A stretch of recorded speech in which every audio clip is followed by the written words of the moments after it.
don't know why my brain is the way it is. Hey y'all, my name is Nat. I hope you're having a terrific day today, and for this video we are going to be doing my August TBR. Alright, before we get to anything bookish, make sure to hit like and subscribe down below, as well as tell me in the comments what is a spooky book you're reading for August. I know it's August. August to me makes me think of school time, and school time makes me think of fall. I don't know why my brain is the way it is. Anyway, so hey guys, like I said, we're going to be doing my August TBR. Normally at this point I would start out with my TBR jars, but I actually decided to do something a little different. I visited my friends in the end of June / beginning of July and decided that I was going to ask them to pick books for me to read for August. Last time I did this, I gave each of them 3 books from my physical shelves, and that did not go well. So I thought this time, rather, I would let them each pick 1 book while we were going book shopping, and then I would buy said books, and that forces me to read them. I gave them totally open choices. They could pick whatever they wanted. This is what we came up with. Okay. Hey y'all. So I probably already introduced this just a second ago, but I am not going to be doing my TBR jars for August. Rather, seeing as I'm seeing these beautiful people who also love books, I let them pick what books I'm going to be reading for August for my vlog. So these 2 weirdos have been on my channel before. I'll put a link to the last time they picked books for me to read in the cards. This is Kat. This is Allie. They each picked a book based on their own criteria, and I'm going to let them tell you about the books they're making me read. Did you know we had to give a book report? I literally told y'all that's what I was gonna do. I didn't know. I mean, Catherine, you should go first. Okay. I'm not ready. Okay. So what am I reading, Kat? I'm making her read The Holiday Trap by Rowan Parrish. Yeah, sure. I read this 7-8 months ago. I don't know. I was just looking for random books through my library. It takes place during Christmas. But it is not really that Christmassy. Which is great since I'm reading it in August. Yeah. 2 people who, for different reasons, hate their life and are having like these really weird issues. And so they don't really know each other, but they do have a mutual friend who's like, hey, why don't you 2 just like switch places? And so one of them goes to New Orleans and the other one goes to New England. Okay. Somewhere. I like Maine. And it's actually kind of adorable. It's a little weird. Like, you have to suspend disbelief just a little bit, but I mean it's okay. We accept weird in this house. I mean, this isn't my house, but This is not your house. This is none of our houses. It's queer also, right? yes, queer. yes, Okay. Queer it is holiday. queer. It is like the movie. Perfect. It's queer, so we'd love to see it. 432 pages. Oh wow. Yeah, it's a chunky romance book. And I listened to it as an audiobook, which is not normal for me. And so if you do listen to the audiobook at all, it's not bad. Okay. I do hate one of the girlfriend's voice. The way the narrator does her voice, I'm like, wow, you sound like a stuck-up bitch. Okay. But she's not. Well, this is done by Source Books also, which is indie, so we love that. That's fantastic. Are they an indie? Yes, they are technically an indie. They're not owned by one of the big 5. Book 1 that I will be reading for my TBR this month. Allie, what are you making me read? Divine Rivals by Rebecca Ross. And why am I reading it? Because it's the best book of 2023. That's okay. It is. It's my favorite book of 2023. First of all, have you seen this cover? Have you seen this cover? I actually don't know if you have. I bought the book. Oh yeah, that's right. It's a World War II inspired fantasy. Oh no, I'm sorry, it's World War I inspired. The main character is a girl named Iris who, her brother goes off to war and she starts writing him letters with a typewriter that her grandmother gave to her before she passed away. She's been sending these letters to her brother, and it's about the boy who's actually reading them. Okay. He doesn't lie and say that he's her brother, correct? No, that's like one of the first things that happens. He's like, this isn't your brother. Chapter 34 is the best chapter. The writing's also just gorgeous. Jan Agaton also recently read this and gave it 5 glowing stars, has also been pressuring me to read it. So this works out very perfectly. I cannot wait to get to this as well. I'm very hopeful I will like this. I'm also very hopeful I will like this, seeing as how now I own both of them. So I think I'm also going to try and annotate both of them. I will hit you with this if you don't like it. Coolio. So here are the 2 books that technically would be my TBR jar picks for the month. Okay, so right at the get-go, we have 2 books for August. I am very excited to get into both of these, especially Divine Rivals, but honestly, The Holiday Trap just seems really adorable too. across the board, I'm very excited to film this weekly reading vlog. However, of course, we have a few extra books on my TBR. So starting out, the one random book on my TBR that came from my shelves and doesn't really fit into any other category is Nona the Ninth by Tamsin Muir, because I am obsessed with the Locked Tomb trilogy. No, it's not a trilogy. Quartet right now.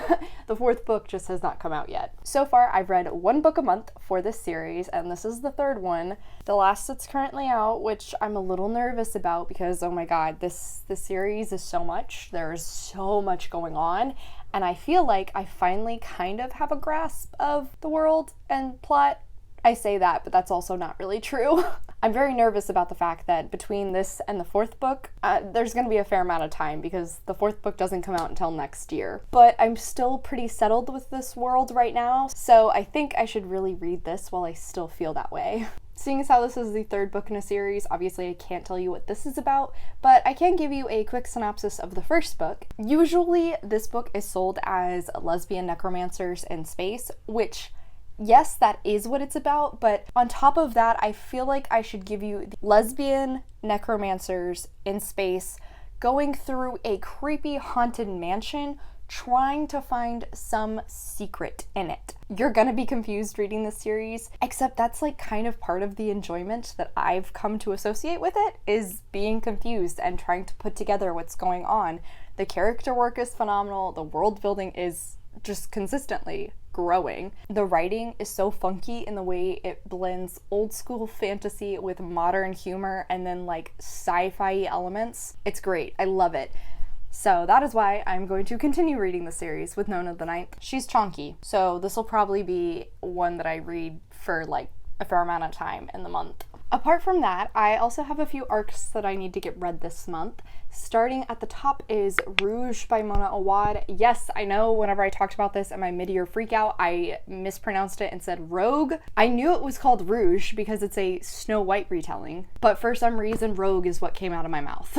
As I said, Rouge is a Snow White retelling that is being written by Mona Awad, meaning it's probably going to be a very confusing horror ride. However, I believe it's following this woman who her mother was obsessed with this like cult revolving around beauty, and she is now being pulled back into the cult or something along those lines. I'm not 100% sure. Honestly, I just saw that it was Mona Awad and it was a fairy tale retelling and I automatically requested it. The next arc I need to get read is The Death I Gave Him by M.X. Liu. Let me read you the blurb, which automatically made me request it. A queer sci-fi retelling of Shakespeare's Hamlet as a locked room thriller. That's all I want to know about it. That's all I need to know. Okay, and then for this last section of my TBR, I have to talk about the Full Moon Readathon being hosted by Jan Agaton. She is one of my favorite booktubers, so of course I had to partake in this. There are 4 characters with 3 prompts. For each of them, you want to complete all 3 prompts in order to get the characters, and your goal is to possibly get all 4, which of course I'm going to do because I am an overachiever. I believe this is a 2-week long readathon starting August 1st, and I'm very excited. I don't have a 100% set TBR just because I've been going through a mood reading phase lately. I think it would do well for me if I give myself a little bit of leeway to change these, but these are the books I currently have planned for the TBR. So starting out with the skeleton prompt, first up is to read a hardback book. I'm not going to list one because I have multiple books on this that I could read a hardback version of. That's just very easy. Heck, theoretically, I could do Nona for this, but like, I have no idea if I'll get this read in that 2 weeks on top of other books. The second skeleton prompt is to read a book between 206 pages and 300 pages. I really like this prompt because her idea behind it was that the average adult person has 206 bones in their body, but when you are born, babies have 300 bones in their body, which is just like really clever on Jan's part. Another one that I have a few ideas for it, but I'm not 100% set on these. First is Certain Dark Things by Silvia Moreno Garcia. This is a pulse-pounding neo-noir that reimagines vampire lore set in Mexico City. That alone has me very intrigued, and it's Silvia Moreno Garcia, which is why I want to read it. I recently bought it, and I just keep wanting to pick it up because this cover is stunning. However, I also have been considering reading A Monster Calls by Patrick Ness, probably because I hate myself. seeing as how the last time I heard this book talked about, Paige was sobbing over it on her channel. This is a stunning illustrated story which is following, I believe, a little boy who is dealing with grief, and his grief manifests in a physical monster. A heavy book. I don't know, Paige talked about it recently, and so it's just been like hanging out in the back of my head, and I want to read it now. I've been wanting to read this for quite some time, but I know it's gonna mess me up. The activity prompt for this one is to wear your favorite graphic t-shirt, so I'll do that at some point within the vlog. Next though, we have the jack-o'-lantern prompt, and first is to read a nostalgic spooky book. One idea I have for this is Rouge by Mona Awad, because it's a Snow White retelling, and seeing as how it's like fairy tales, you know, Snow White's an old school fairy tale, I feel. That seems like a little bit of a stretch.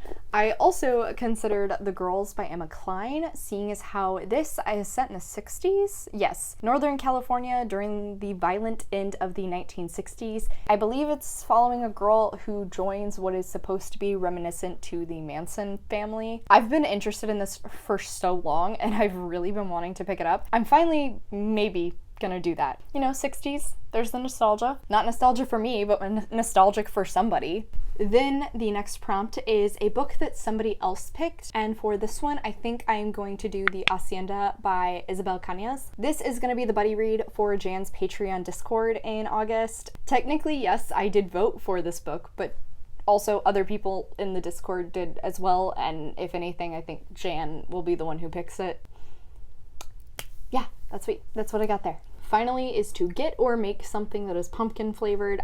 I'll try my best to do this. I make no guarantees. I'm personally not really a pumpkin spice girly, so... The next character is a vampire, of course, because Jan's entire aesthetic is based around vampires. So at the top, there is a book that has blood in the title or on the cover. I had two different books that were floating around as ideas for this, but I was flipping through my manga and realized Soul Eater Volume 4, but this guy is Ragnarok, and he is made of black blood, which you would only know if you're already familiar with the universe. There's also blood on this person's skateboard on the back, so I need something short and easy on this TBR, and I'm gonna let this be it for me. I'm gonna be a little nice to myself. Then next up is to read a book with your favorite supernatural creature. The first one that came to mind for me was Necromancers, again because of Nona. I don't really have faith in myself that I can finish this within this readathon.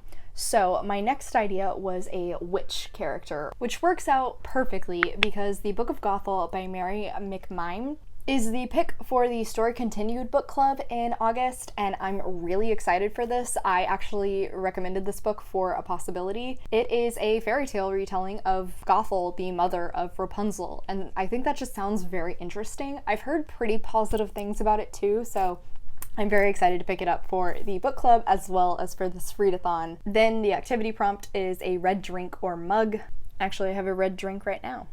Finally is the devil character, and the first prompt is to read a book with fire involved. Very unfortunate that I didn't think about this prior to picking up Nothing to See Here. But Sisters of the Lost Nation by Nick Medina was on my TBR last month and I did not get to it, and obviously this has fire on the cover. So bam, that works out perfectly. I also read this for a try a chapter challenge, and in the first chapter, the main character is at like a bonfire with her uncle. Perfect. The thing that sold me on this book is that it is a mythologically based horror story with ties to indigenous cultures. That right there got me intrigued. It is actually why I requested this on NetGalley when I heard it. Unfortunately, I didn't get an ARC. However, it's since come out and I am still determined to read it. The final reading prompt is to read a book with a morally gray character, and my initial thought was Death I Gave Him by M.X. Liu, because it's a retelling of Hamlet, and Hamlet in himself can kind of be seen as a morally gray character. I feel like that would work. Finally, the last activity prompt is to read past your bedtime, and I am very invested in many of these books already, so hopefully I will probably get sucked into them and read past my bedtime. Alright y'all, so that is it for today. Thank you so much for coming to my channel, I really appreciate it. Make sure to hit like and subscribe down below. I have all my socials as well as a few ways you can support me linked in the description. I come out with videos on Monday and Friday, but until then I hope you continue to have a terrific day. Love you, bye!